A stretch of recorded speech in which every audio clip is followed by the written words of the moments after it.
hats are basically a very common staple in men's clothing. You can imagine back then, you're kind of, if you're working outside a lot, you cover your head. You can even see different styles of what these people are wearing here, even what I'm wearing in that sense. So what are maybe some of the styles that you notice, or even ones that might be familiar from what you've seen before in this time period?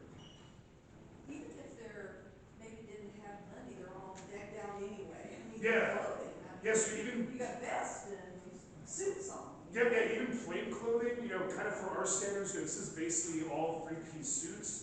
Kind of even by this time, there's periods before where I looked at their, clothing in medieval times. It's like, what the heck are they even wearing?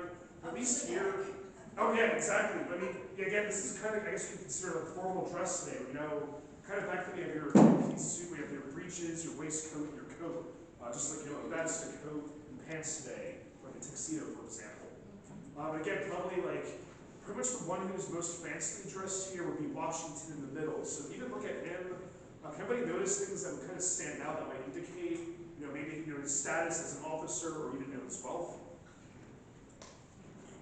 For people that have the corner hats, was that more money or dancers? See, that's an excellent question. Throughout history, historians have kind of wondered about that. But basically, Washington, again, he is a wealthy plantationer from Virginia, the commander-in-chief. He's wearing a cocked hat, as they would call it back then, but so is Israel Traskier, who's basically, his father's just a common soldier in the Continental Army. The main difference here, it's kind of hard to see, but my hat, Israel Trask, and the two guys next to Washington, these are all made out of felted wool.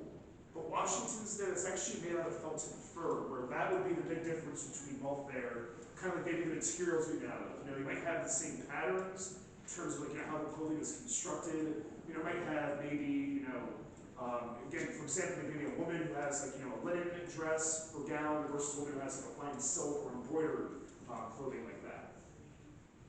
Yeah, is there anything else that stands out to you folks here?